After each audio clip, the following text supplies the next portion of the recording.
cutting down corporate income taxes, our individual taxes. Some of us got hosed a little bit, but that's okay. It was, for the most part, it was really good. And surprisingly, record revenue for our government. Isn't that amazing? Right. In taxes were decreased and record revenues for our government. However, the concern was our government doesn't know how to live within its means. In today's economy, more people than ever are looking to buy and sell businesses. But how do you do it? Welcome to the Deal Board, presented by Transworld Business Advisors. Straight talk about real deals and real people. Listen to stories, interviews, and expert advice to help your business sale, merger, or acquisition process. Now, here are your business exit experts, Andy and Jessica. Welcome back to the Deal Board, everybody. And today, we spend a lot of time talking about getting your business ready for sale, the actual sale process. But today we're going to talk about getting ready for the post-closing transition. And we've got a variety of interviews and experts on the show that are going to talk about some of the issues that come up immediately before closing or even after closing. Yeah. And there's three great experts. The first one, Russell Hollrah from Hollrah LLC. He's a lawyer, very well versed in the world of independent contractors. And we talk about how companies can get in trouble with their independent contractors agreement, what's going on out there in the world with the gig economy and what he expects in the future and how that affects deals. And it's a great conversation. Yeah. And then next up, we have Jake Kent. He runs JCMR Technologies, and also he's the chief acquisition lifeguard for the Acquisition Lifeguards. And what they do is they focus on the IT transition and the integration when a merger happens. And how do you bring those IT systems together? Yeah, it's not so easy. Not at all. Yeah, as we know, every business knows what bringing together IT platforms is like. And then we have the engineer of finance. He has his own podcast, Ken Greene. And we have a very spirited conversation about capital gains and how to deal with capital gains in deals right now. And what does he think's going to happen in the future? And we were holding this back and we were waiting for something for the other shoe to drop out there in the world, and it's not dropping. So we just want to get this out there so you have this information right now. Yeah, we get a lot of questions about capital gains, and we don't want to theorize or project what we think is going to happen. But we think this is great information for you all to have now, and we can always do an update show once something more solid is introduced. But I hope these interviews are helpful. Again, this is things that come up either right at closing or right after closing. And I think a lot of times business owners are so focused on that end game, the goal line of getting the deal done, that these issues come up, and it's a little bit, I would say not unprepared, but a little bit of a surprise for both the buyers and sellers that more work has to be done. Yeah. And of course, we always throw in a deal of the week and a listing of the week. We are so busy. We got some great ones for you today. Great. Well, hope you enjoy the show. Let's get at it. Transworld Business Advisors is the world's largest business brokerage and mergers and acquisitions firm with over 500 brokers in nearly 200 offices worldwide. Transworld's team handles thousands of business sales every year. To be connected with a qualified business broker or learn more about the buying and selling process, visit tworld.com/the deal board or call 888-719-9098. Hey, welcome back, everybody, to the Deal Board. And today we have a very special guest, Russell Hollrah from Hollrah LLC. He is a very, very accomplished attorney, and I will let him tell his story. But today we are talking about businesses. We're talking about specifically independent contractor agreements and what we see coming down the road for small business, because they love using independent contractors, but there's a definite wrong way to do that. So Russell, welcome. And why don't you give us a little bit of background about you and your practice, and then we could jump into the subject. Well, thank you, Andrew. Yeah, by way of background, I guess I started out predominantly as a tax lawyer. So I worked with a tax firm in DC here for a number of years. Then I moved to Littler Mendelson, which is a large labor and employment law firm. So I was in the DC office of Littler Mendelson about 7 or 8 years. I was an equity partner in that firm. And then I left that firm to set up my own firm to really focus on, at that time, employee benefits and what I call contingent workers, which is really companies doing business with non-employees. Yeah, and that's certainly been the case that a lot of industries have used historically, like the real estate industry, like some of the other industries. But it seems like that the world is getting tougher to do that in, and there's been some high-profile cases. What do you see currently in the marketplace? Well, I think it's at the state level, there are states like California, which have made it challenging to operate with independent contractors, at least in certain types of business models. And then, to say at the federal level, years ago, the big concern once was IRS audits. But then more recently, at the federal level, I think the greater concern has been the U.S. Department of Labor investigations. They call them investigations, not audits, but it's very similar. Evaluating, are these companies, especially with respect to independent contractor relationships, the issue is, are they employees or independent contractors? In the tax world, if you misclassify independent contractors, you owe federal employment taxes. Nowadays, you could also have an Affordable Care Act problem, but then under the U.S. Department of Labor, under the Fair Labor Standards Act, the question is, are they employees or independent contractors? If they're misclassified, you could have potential liability if you violate the overtime minimum wage requirements under the FLSA. And also, unlike the IRS, the FLSA issues also can arise through private plaintiff lawsuits, whereas with the tax area, it really is IRS only. So what industries do you see trying to be independent contractors that may not be doing it right? I'd say that the highest profile industry, I think, that's run into trouble is the certain types of the gig economy type companies. And again, I think it really depends upon how they are structured. Another industry I do a lot of work in kind of predated the gig economy model, but operates the same type of model, what we refer to as more like a referral service, a broker services referral agency. Again, it's an entity contracts with an independent contractor for that independent contractor to provide services for a third-party client. And that model traditionally has been defensible for purposes of federal employment taxes as well as under the FLSA. But what happens sometimes depends on how that model is structured. It can be set up to be defensible, or it can become, again, it's a factual issue. It also depends on how the details of how the model is structured. So there's definite ways that people can get in trouble. What's the best practice if you are running independent contractors? You certainly see a lot of construction companies trying to do that. You see certainly realtors have done that for many, many years, but even business brokers do that. What's the best way, what's the best practices in trying to set that up?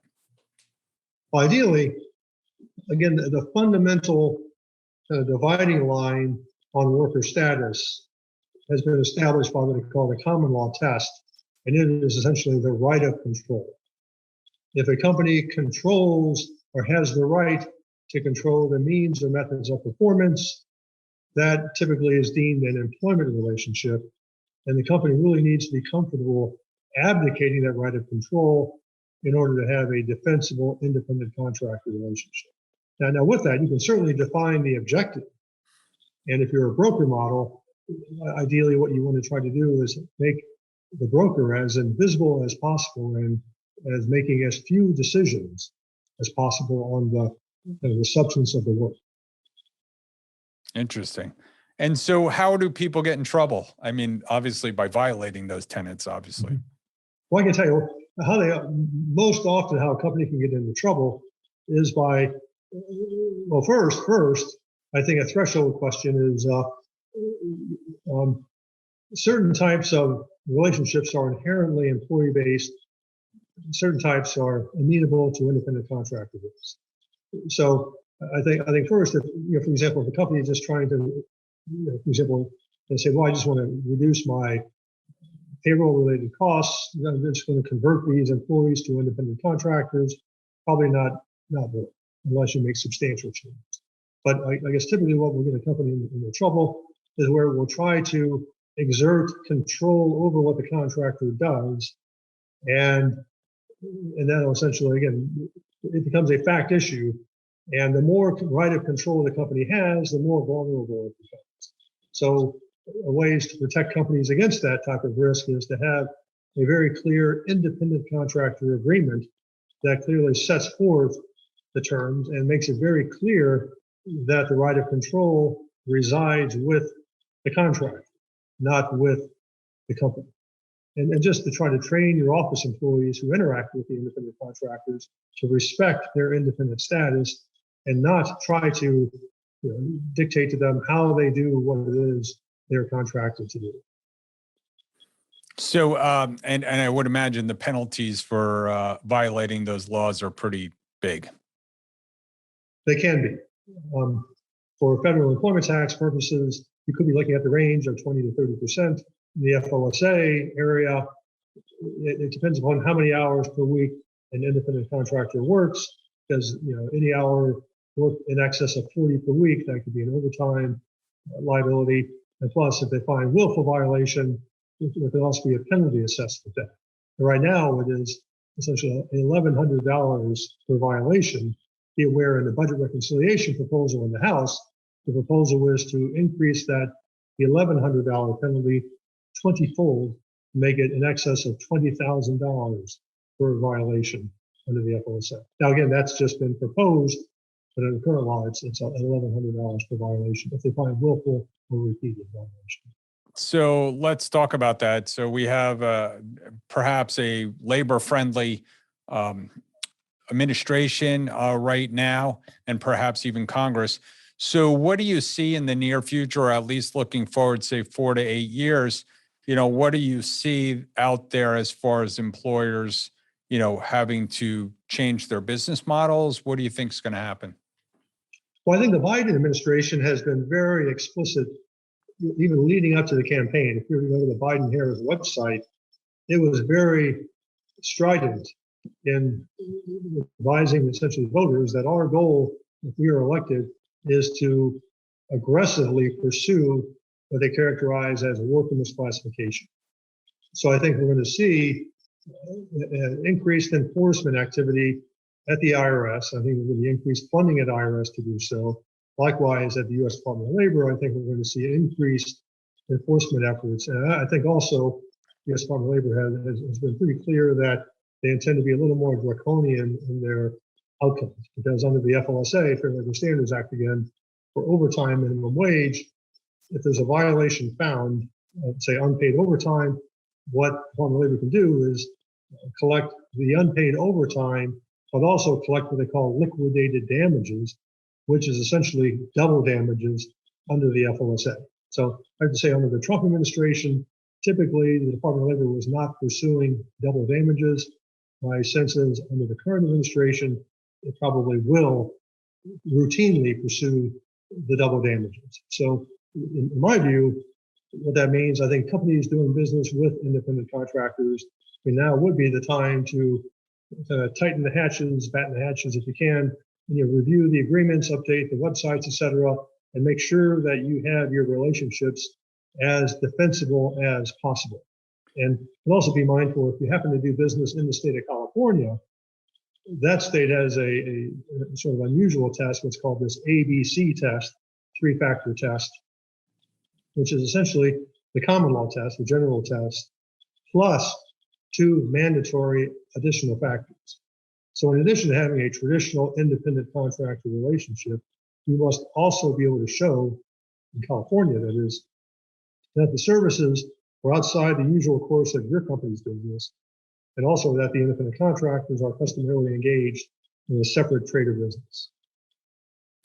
Well, we've seen things like this hold up sales, and we've seen that companies not structured properly can certainly hurt the value of selling their company in the future. So they can hire someone like you, or they can hire your firm to prophylactically look, at what they're doing now. Oh, sure. We've done quite a bit of that. Or I have, both on the buyer side or on the selling side, evaluate the company, if it's on the sell side, then what we can do is make certain changes if necessary to strengthen the model so that when you present it to a potential buyer, you have essentially a defensible model. And in the area of the IRS, for example, there is a safe harbor that can apply. So in some cases, you can obtain, for example, a tax opinion concluding that the independent contractor relationships are proper for federal employment tax purposes. And if you meet a couple additional criteria, then you are essentially safe haven protected against potential federal employment tax liabilities. So there are ways you can grossly minimize those risks. And again, under the FLSA, properly restructure the relationships so that they become defensive. And that sounds like very good advice. As we kind of wrap up this, is there any last advice that you would give owners of businesses to look out for moving forward? Well, I think if you're on the sell side, I think it's never too early to start preparing your relationships so that when you're explaining them to the buyer, you can convince them that they are defensible. On the buy side, I think it certainly is advisable, in my opinion, to if the company you're considering acquiring is operating with independent contractors, to make two determinations. First, what is the potential liability if you lose? And second, are they defensible? And if not now, are they such that they could be made defensible with certain changes? Because a lot of times you'll see a relationship that may not be defensible right now, but it's inherently an independent contractor type business. So if you make certain changes, you can convert what is now sort of a high risk relationship into a defensible relationship. It sounds great. And I know that you only represent companies. So yes, 100% of the time, we never, ever would represent an independent contractor suing a company. Right. So you're either kind of on one side or the other. Yep. And so what's the best way to get in touch with you if a company wants to learn more and perhaps even hire you to help them gauge and look at their documents and make sure that their business model is solid moving forward? I have a website, the Hollrah LLC.com. Telephone number is 202-659-0878. And my email, probably too long to give over verbally, but it's rhollrah@hollrah.llc.com. We will throw that in the show notes and get all your contact information out there. So Russell, thank you so much. I really appreciate you coming on today. Andrew, thank you very much. Hey, Andy, do you know what time it is? It's time for our deal of the week. Deal of the week. Sold. Hey, welcome back, everybody. It is Deal of the Week, and we have Michael Shea from Transworld Business Advisors of Central Florida as a returning guest, just because he is on number 22 for this year, and he's got a great deal. So we definitely wanted to talk about it. Healthcare, seeing a lot of movement in the healthcare industry these days. So Michael, let's jump right in. Tell us about it. Yeah, so this was a 31-year-old healthcare staffing company. It was a little odd. We know there's nurse staffing. This one was pharmacists. So based in Central Florida, primarily servicing Southeast, working with people like Publix, Walmart, Winn-Dixie. Really interesting to get into the mechanics of how their business thrived through COVID. Pharmacists get exposed, pharmacist goes down, pharmacies still got to be open. Learn some things about the ratios of technicians to pharmacists, and then the commercial pharmacies that are producing for the online community. This one was referred to by our affiliate partner, Ken Gluckman, one of the closing attorneys we use up here. Wonderful gentleman, looking to retire. He was actually going to shut the company down. He's like, yeah, I'll just shut it down. I said, no, I think I can get you some money. So we ended up getting him. We took it to market at $1 million. And first day we were just inundated. So we hit the pause button and raised the price and went up to 1.25 and got full cash. offer. Did it with the SBA, did it with Berkshire Bank, another one of our partners, and got it wrapped up and closed. Wow. Sounds like a great deal for the seller. I mean, he's going to close the business. Yeah, he cried at the closing table. The buyer was a young man, actually ex-CIA. Interesting conversations there. Never came down, did the entire negotiations, due diligence. All of it was done via Zoom. They came in, met that day. The seller was kind of like, this is anticlimactic. Took us like 15 minutes to do the closing. And he's like, that's it. I'm like, yeah, here's your check. And he was really, really happy. So sounds like a great deal. Good deals for good people, as always. Michael, what's the best way to get in touch with you if somebody wants to talk to you about it? Cell phone, which I get a lot of texts on, 321-287-0349. My email is mike@tworld.com, and you can always grab me on any one of the social network platforms. Excellent. Thanks for coming. All right. Thank you. Everybody, welcome back to the Deal Board. And we have a great guest today. We have Jake Kent from Lifeguard. What is it? One more time. It's Acquisition Lifeguards. Acquisition Lifeguards. I like when we mess up, so I'm keeping that one. So Acquisition Lifeguards. But, first of all, we love entrepreneur stories. So we're going to hear from you in a second about how you got started in business and how you wound up here. But in M&A, and I've done this before, and I've said it before, if we didn't have IT problems, we wouldn't have any problems. So buying a business and then dealing with assuming or rolling up into a deal and having IT issues is got to be a huge thing. And you are a huge resource for that. But first, tell us your story, Jake. Andrew, appreciate you actually having me on. So I'm about 24 years deep in IT. I certainly have the battle scars to, be able to talk a long time. But, over the years that I've been working in IT, I've started 2 IT businesses. When IT went down back in the mid 2000s, I transitioned over and started 3 real estate companies. Then real estate went in the toilet, and I came back to IT.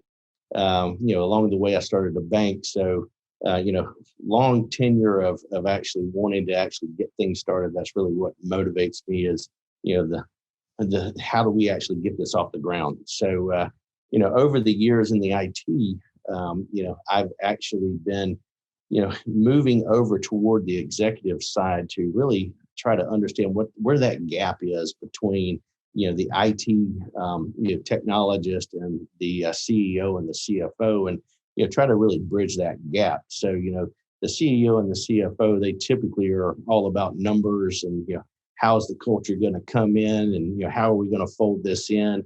And at the end of the day, some of them don't think about IT, or they don't think it's a big deal, right? So we've actually done a number of acquisitions, and unfortunately, when we engage with new companies, typically we're engaged in a firefight. So absolutely. So just about 6-8 months ago, we had a lady named Sarah that came to us and had 26 site acquisition dropped on her, and she was used to doing 2 or 3 sites at a time, and she didn't have the the infrastructure of contacts across the U.S. to help her out, whereas we did. So we were able to parachute people in to the 26 locations and make sure they had somebody to actually turn the wrench. Now we're 6-8 months in, and we're 5 acquisitions in. We've helped them out with bridging that gap as far as the executive to the technologist, help them understand how are these things going to impact their overall IT, and then help them actually widgetize or black box, how they're actually going to approach the acquisition, such that the CFO and the CEO actually had an idea of what they were actually acquiring as they were going in. Is it financial systems, or is it like customer relationship management systems, or is it inventory systems, or is it all the above? It is all of the above, right? So we worked with a large manufacturing company, and they brought in 6 different organizations over a period of about 2 years. And we were consulting with them to talk about, hey, your ERP systems, which actually drives all of your business, really. You really need to get those consolidated, because you have things on the East Coast that can't be ordered on the West Coast and vice versa. So, we were consulting with them to help them lay out a budget, and they were like, that can't be, that is way too high. So they engaged Gartner, and Gartner came in and says, you're right, they're wrong. They're way too low. Mhm. It's going to be an extra couple million. So we had actually budgeted about $6 million to get them actually integrated. And Gartner came in and said, no, it's probably going to be closer to 8 million. And oh, by the way, you got 2 million of acquisition up front. So, I mean, that's just an ERP situation, right? So if you were going to give business owners advice when they're looking to roll up or buy other businesses or do acquisitions, like what are some of the pain points when bringing on another, what wins? Is it usually the person with the better technology or the one that was bigger? I mean, So bigger doesn't always mean better, right? I mean, you can be a large organization and have poor IT practices, or you can be a small organization with some very efficient IT practices and very good IT security, right? So it really gets into looking at, look at yourself in the mirror first, right? So what do we look like? What are our standards? How do we go to market with our customers so that we can evaluate, who we're actually bringing in? So if we open our door, how are we going to impact our security? That's number one. How are we going to impact our overall capacity such that, customers used to come into our website and clicking, and it's click, click, click. They click through. And now all of a sudden we throw all this additional capacity on, and they got page load problems and things like that, right? So that's a second thing. And then probably a third thing is, let's say that you're a Microsoft Office 365 organization, and you go and buy a Google Apps organization. You got to actually blend those in. And I can tell you, somebody that really likes Google Apps is going to be very resistant to going to Office 365 and vice versa. So, I mean, you're looking at, how do you fold infrastructure together? How do you pull finance systems together? And then how do you actually make the user experience, something that is palatable for, everyone involved? Yeah, well, I wish that was possible, because I had to give up my Gmail to go to Office 365 in my own organization, because, we were trying to bring everybody under one big roof. And so you've mentioned the magic word these days is security. It couldn't be anything less bigger on the headlines than security right now, cybersecurity. So what are you looking for when you go into a company, and what is kind of some key advice even for small business people? Yeah. So, I mean, obviously with the COVID these days, it's completely moved the puck, right? So, rewind back a couple of years ago, it was all about how are users going to connect to you? How are you going to intercommunicate with each other? How are you going to communicate with your customers and things like that? And, now that people are sitting at home, it's, well, how are we going to protect our data and our assets that are sitting out somewhere on an unprotected network? And how are we going to prevent them from actually impacting us and our overall security? So, I mean, the puck has moved so much over the last year and a half with COVID that, everyone's having to go back to the drawing board and evaluate how they're going about it. Right. So, I mean, we had a CIO come to us. His name was Derek, and I mean, basically, he had just built this security fortress, and basically, it had growth for them for maybe a couple few years. And the executive team came in and said, "Hey, we just acquired 16 locations across the pond, and you need to integrate those in." Oh, by the way, yesterday, come to find out, they had known about it for at least 9-12 months and never engaged Derek. And so he came to us, and he was in absolute panic. So we helicoptered in, and unfortunately had to rip out everything that he had put in because it wasn't upgradable, right? So when you start looking at the overall security, it really gets into what's the capacity, capabilities, what's the scalability, and then how do you actually move from your desk to a conference room to your house to a Starbucks, right? So it's really more about how are we protecting our data and then preventing that ransomware, that bad word of ransomware.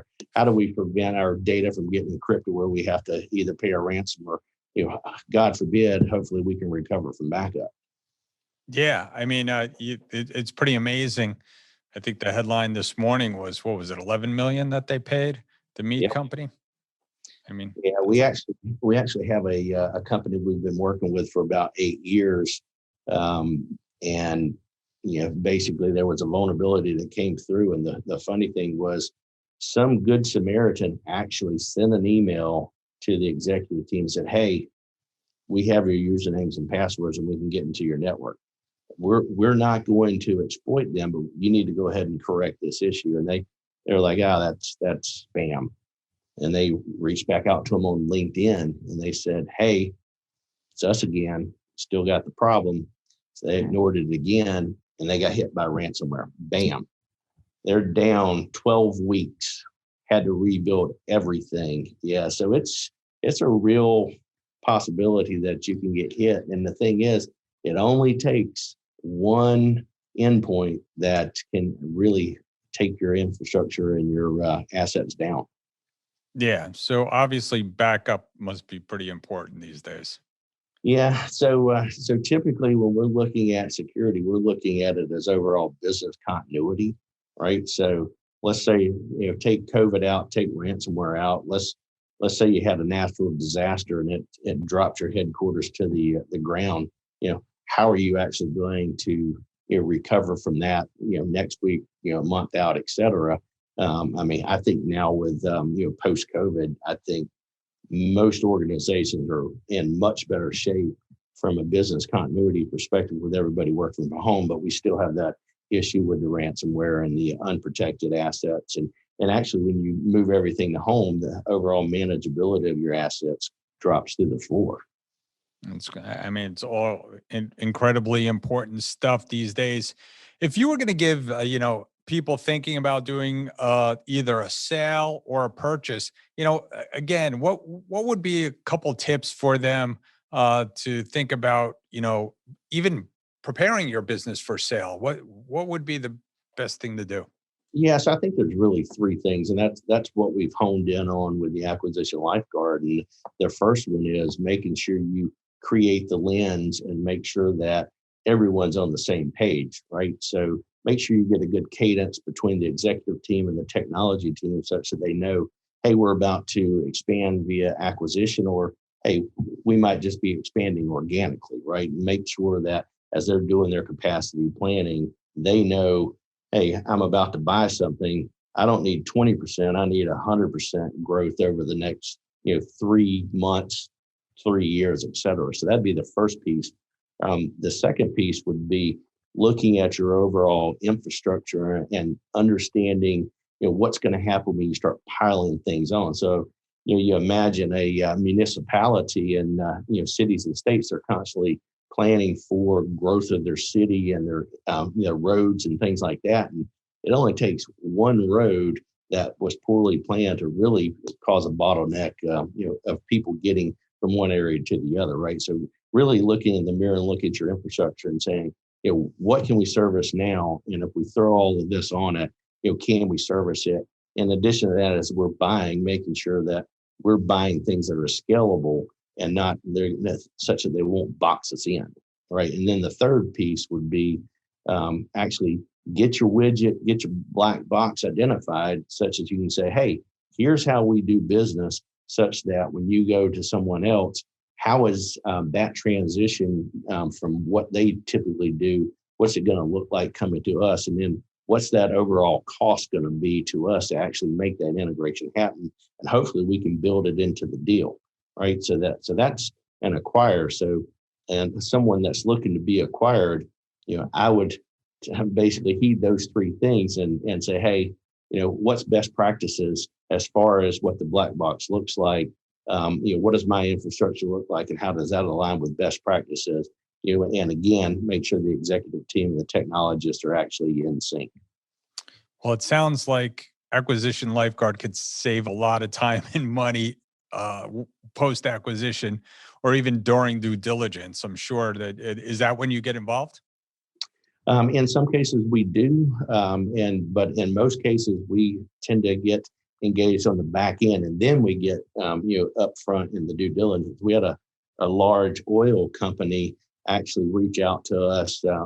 Actually, it was about 6 weeks ago, and they had been watching our videos online. And the merger and acquisition manager said, "I never thought about IT." He said, "You just saved me hundreds of thousands of dollars, and I was just watching your video."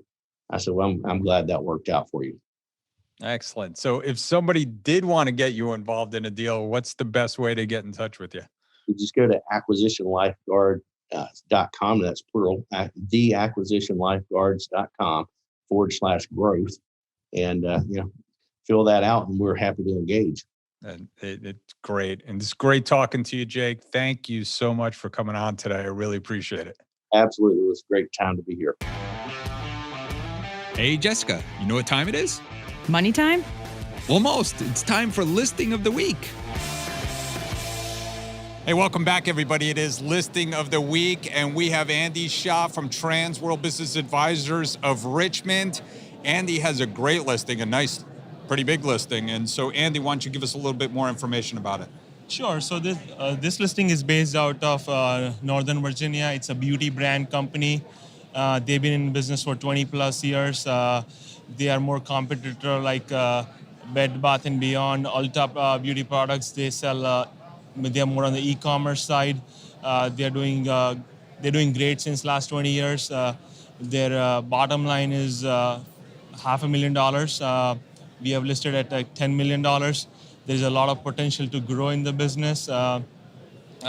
Somebody who can come in and be more an owner-operator can scale the business.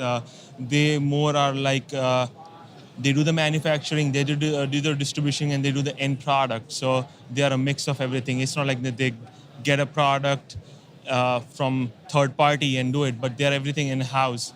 So it's a great listing.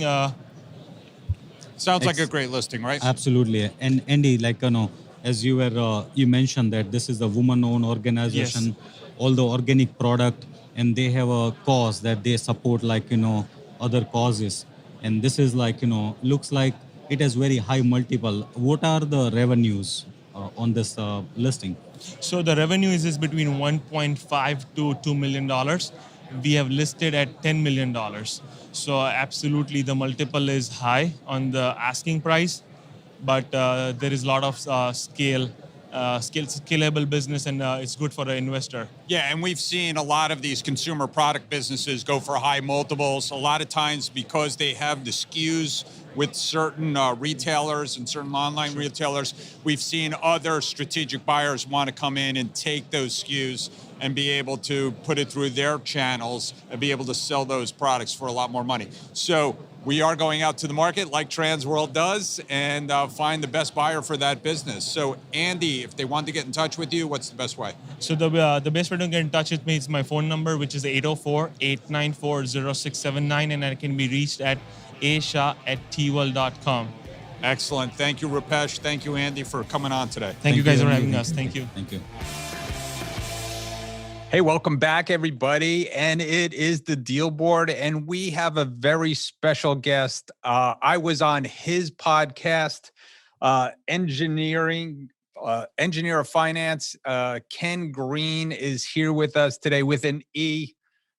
Ken is also president of Greene Companies, and he is a finance and insurance, but only different. He has a kind of a boutique firm. But what I like about Ken is he's a big thinker, and he likes to help his clients, and he wants to be a resource. And we were talking on his podcast about, planning to sell your business. And we wanted to bring him on here because we thought he had some great insight to what's happening today. One of the questions we want to ask you, Ken, is about capital gains. But first, why don't you give us a little background so we can introduce you to our audience? Yeah, thanks for having me on, Andy. You were a great guest. I don't know if it was a few months ago. I'll find the episode while we're doing the show, or you can put in your show notes. But you had my brain spinning. So yeah, I'm the president of Greene Finance and Insurance, only different. I've been in the financial and insurance industry now, over 10 years. And I host the podcast, the Engineer of Finance podcast. And the whole way I got in this industry, I was thrusted into it. I'm an electrical engineer, licensed civil engineer, and all land development stopped back in 2008, which interesting, before we started the show, you visited us when we were a ghost town. Yes. All land development stopped. And so instead of being on the corner saying I'll engineer for food, it was the first time I ever made a career decision for the money to survive. And I've gone into this industry, which in many ways, I hate the financial industry, but I love my clients and I like taking an engineering approach to money. And that's where the Engineering Finance podcast came from. I've been doing that for years. And I just love helping people create more and more wealth and have fun doing it. Well, I come from an engineering family. My dad's an engineer. My uncles were engineers, all in the power industry, mechanical engineers, and one was a nuclear scientist. But what I've learned from being around engineers and actually studying engineering in college a little bit, I wasn't that smart to make it through. But what I've learned is engineers are great problem solvers, right? Whenever something comes up, they're able to project management and get things done. And they're always thinking about ways of fixing things. So that's what I kind of like about our conversations. So yeah, thank you. Yeah, I would say troubleshooting is probably a great skill set. I love fixing the problem. Now, of course, that might drive my wife nuts because sometimes she doesn't want to try me fix the problem. Just relax. Yeah, well, thanks for having me on. It's great being here. Yeah, it's great. And one of the problems that we're kind of predicting for 2021 coming through and what may affect our business and people selling business is capital gains. I mean, certainly the government has borrowed a lot of money over the last few years, if not several years, and they're going to need to raise revenues. And obviously, we think that capital gains, they're already discussing it, are going to come through. So what do you think is going to happen? Or what do you think is going to be some of the ways that we can deal with this increase in capital gains? Well, a few things. I actually did an episode on this a few weeks ago. About a year ago, actually, I was talking in one episode that a tax storm is coming. I mean, taxes are on sale right now. And now at the time, I was talking about taxes sunsetting in 2025. And so during the Trump administration, those tax cuts were it really simplified. I think 92%, right around a little bit over 90% of families were just taking the standard deduction. They made it so simple, right? And it was interesting as far as marketing wise. I don't think how many families realized how much they saved in income taxes. They thought in a way it went up. It's like, no, it went up for some clients in Jersey, New York, and California that lost that state deduction that was limited. But for a lot of families and corporations, that was huge, cutting down corporate income taxes or individual taxes. Some of us got hosed a little bit, but that's okay. It was, for the most part, it was really good. And surprisingly, record revenue for our government. Isn't that amazing? Right. In taxes were decreased and record revenues for our government. However, the concern was our government doesn't know how to live within its means. Like, unfortunately, a lot of American households, they got record revenues and they just created more of a record deficit. And well, this is a problem. It's got to stop. These politicians on all sides, on both sides, or whatever aisle, all of them, they need to stop buying votes. Right? This is a problem. This will implode. Sure. Now, a year later, we have a different administration, a different approach. And to increase tax revenues, they want to increase taxes. Okay. And a big one's there's a few that are concerned. Capital gains. Yeah, I mean, I think it could be devastating. We'll see what happens. I think there is going to be resistance, even though it's one party rule in the House and Senate at this time. I am nervous about it. But if the proposal that was put on play of raising essentially just eliminates it, right? Don't even just taking capital gains potentially to 39.6%. That's the highest tax bracket. Right. That I think will be devastating. I mean, what wealthy individual do you know, Andy, that would want to invest in some type of security that they believe in on the stock, let's just say on the stock market, hang on to that. It can be really risky. Hang on to that stock for over a year and then get hit with 39.6% on that gain. That's outrageous. I think 15% was very fair, or 20%. Yeah, they've already started talking about a carve out for gains less than $1 million not applying. And I think there is a lot of horse trading to be done between now and then. But what our concern and certainly our clients' concern is, it's a little different of holding a stock investing in a stock, making over $1 million gain, not really kind of putting your blood, sweat, and tears into that, having to pay out 40% of the profits. But building a business over 10, Even more 20 painful. years, huh? Even more painful, isn't it? Right. I mean, and then having 40% of that having to be paid in taxes, I think we're going to see a lot of people, if that really does come to pass, or even we saw it when capital gains was a little bit higher. I mean, it was higher at one point. We saw people putting into place things to try to save on capital gains taxes. I would say my argument. So people ask me what the stock market's going to do all the time. And I say it's either going to go up, down, or sideways. Mm-hmm. Right. I don't have a crystal ball. Anyone pretends to have a crystal ball, they're broken. And so it's hard. In the way I see it right now, it's kind of like gossip. We don't know what's coming. I mean, so for the first quarter this year, they had all this rumor mill of what the Biden administration was planning to do. I would argue threatening to do, but planning to do. And I'm like, these are just really bad strategies. This isn't even a political discussion. This is just simple math and economics. This is a bad strategy. I mean, removing step up in basis, it's not just a capital gains issue. Removal of step up in basis, raising corporate income taxes, and eliminating essentially capital gains, raising it to 39.6. Yes, if your income's over $1 million, whatever that little garbage is, I mean, that's very, very dangerous strategy. And I talk about a couple of things. So I don't know what's going to happen, but I think what's most important this time, and I know it takes time and there's exposure to it, but I think more shows like yours, Andy, and mine and other podcasts, and I really think media should be all over this and start talking about serious issues. This will punish small business owners. You go to 39.6, and to your point, all this energy, and it is blood and sweat and a lot of sleepless nights.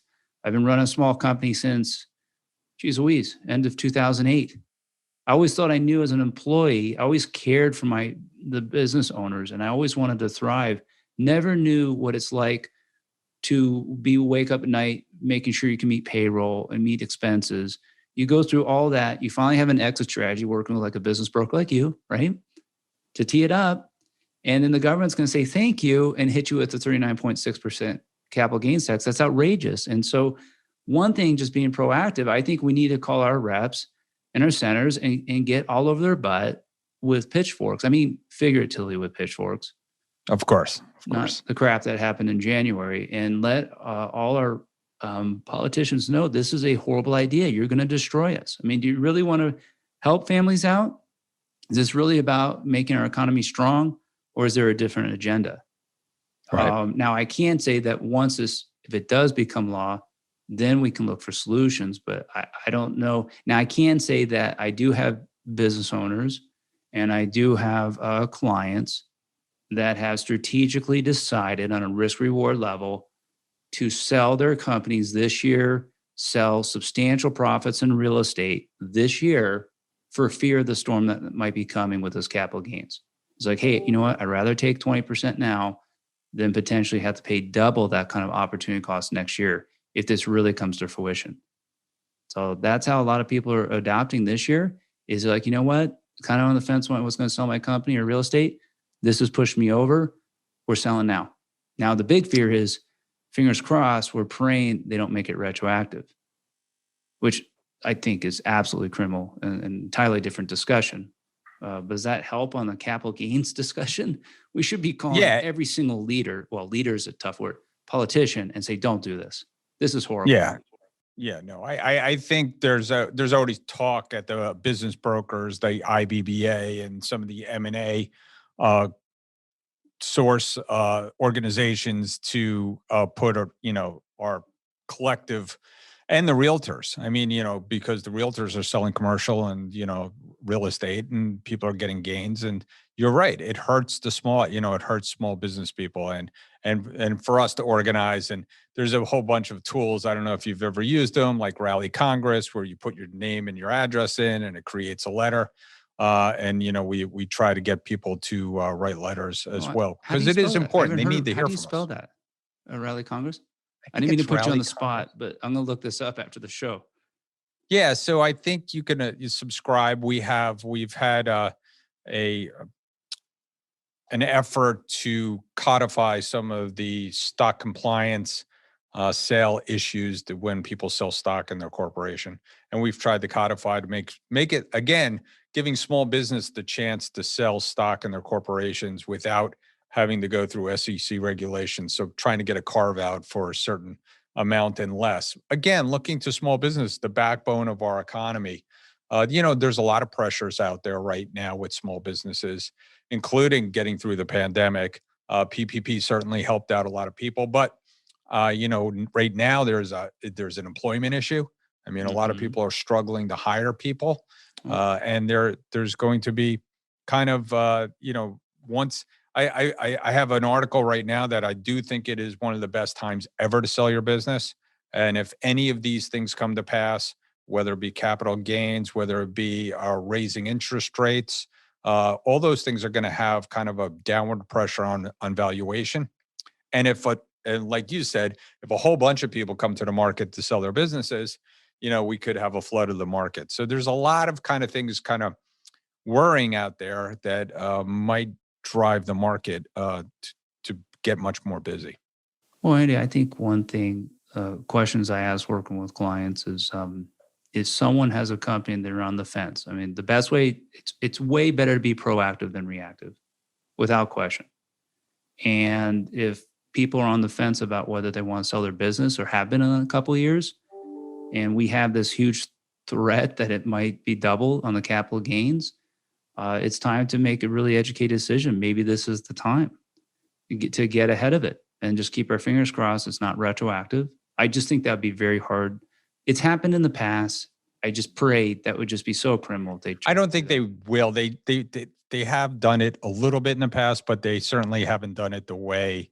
I haven't seen it. It's such a big move to do it retroactively. I think would be problematic, especially going into a midterm years. Yeah, I agree. Election. I think that would people would hang on to that pain for a long time. That would be something hard to forget. And I agree with you. And so from a proactive standpoint, and there's a business owner that's on the fence thinking, hey, maybe this is the time to sell. I always like asking the question, hey, if you hang on to it and it goes up to 39.6 and you sell in a few years, can you live with that?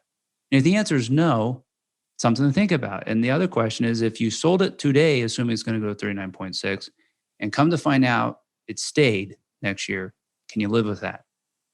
One is going to create more pain than the other, or joy. And I think that's just kind of a good process. Is eventually, as logical as you're going to be on decision making, eventually it's an emotion thing too, right? Can you live with that? And it's the same thing like with other investments. It's like, hey, you want to go gamble $5,000 in something or bigger money? If it all goes to zero, can you live with that? Or conversely, you don't pull the trigger because you don't want to lose the money and you miss out on it becoming a fortune. Can you live with that? Right. Yeah. And what's going to allow you to take the next step? And I think as simple as that sounds question-wise, it really helps people take action and really ask them, really make tough decisions. And I think it makes those tough decisions easier just to visualize the emotion with it. And you're seeing that with your clients, I would imagine. That's kind of the process you're taking people through right now. I mean, the stock market is hot. There's not a lot of place to park your money that is having a really good return that's super safe. So what are you telling your clients? That's that speech, or is there, more that to speech, it really helps, Andy. It's just a couple questions, right? And I can tell you, I have some very wealthy clients that have decided to sell and have successfully sold their real estate here on the West Coast, Nevada, California, because of their concern. They were on the fence anyway. Real estate, for example, is through the roof, and it can be a great business asset. I mean, as a landlord. And this is when's the best time to sell a company? When's the best time to sell assets? Is when it's at a peak. Although the majority, I think it pays to be contrarian. Unfortunately, the majority sell things when at the bottom.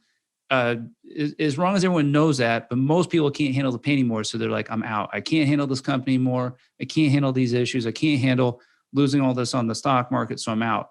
Where the best time to sell a company is, well, I think you've mentioned on the show, is when it's still growing and as it's expanding, but still while it's on its up phase. And I would argue the stock market, the best time to sell is right before that correction. And just from the best way to maintain wealth, create more wealth, become wealthier, a lot of it is reducing opportunity costs. And we have this really big thing dangling in front of us that they might increase that tax opportunity cost by, double it. It's outrageous. Yeah. And that might be enough that if you have the ability, just simple numbers, to make $5 million, $6 million in profit and capital gains, I think most people would rather pay 1.2 million as opposed to 2.4. Right. I mean, if you look at how the majority of the industry, I don't teach it this way, but if you look at the majority of the financial industry, when they're talking about pay down schedules when you retire and safe withdrawal rates, and then using fancy Monte Carlo simulations to justify taking less than 3% of your money for passive income, which is an outrageous number. I know why they do it, but they're myopic in their thinking. If you can only take 3% withdrawal rate on $1 million, that's only $30,000 a year. Or if you could save another 1 million in opportunity costs, right, in taxes, in that example, well, now that's 60,000 a year. That's huge. Yeah, it's a big number. And so anyway, I would just say it would be nice though if we have politicians that really care, please don't do this to us. Please don't do it. It's going to be pain across the board, and it's going to hurt the most. It's always middle income and the poor. It will be very painful. So I was like, man, how can we make capital gains exciting? It's not, but it's a little scary. But maybe capital gains are still on sale right now. So this might be the right time to pull the trigger for people who are on the fence. Yeah. But this was a great kind of conversation and lesson for business risk. I mean, we talk about it all the time. Why should you sell your business? And usually it's because you have to, right? There's something happened in your life. You need to retire, you're sick, you want to move, you just want to change in life. But these kind of things, one is the capital gains, others, a lot of other business risks that we kind of touched on, is something to get with someone like Ken, get with them, sit down and have this rational conversation of what's going on. And so many people don't do it. So, I want to thank you for coming on today and just talking through that, because it's really important. We could have you back on for some more happier news. Perhaps I'll have you back on for an update when they finally come up with whatever they're going to do. So that would be great. Once we know what they've ramrodded down our throats in the next few months. Yeah. And if this plays out. And if it does double, I'm sure there's going to be products and things that we can do to park some money, or, because that's what happens. Creativity comes out. Entrepreneurs, business owners are phenomenal. We're very optimistic people, aren't we, Andy? We are. And I'm sure all the listeners of the show, we're entrepreneurs. So we fool ourselves into the positive to keep doing what we're doing. And so when issues present themselves, we always find a way to work within the rules and play the game. Exactly. All the time. So Ken, if someone wants to get in touch with you, what's the best way to get in touch with you? Best way to get a hold of me is just, I would say, go to two things. You can always look at my podcast, listen in, the Engineer of Finance podcast. You've arrived when you see this big, beautiful green dinosaur. And also my website's engineeroffinance.com. And there's a little button in the upper right-hand side that says chat with Ken, talk with Ken. I'd love to see how I can help you, point you in the right direction and help you take the next step. Yeah, he's a very accessible guy, and love talking to you. Thank you, Ken, for coming on today. Hey, thank you.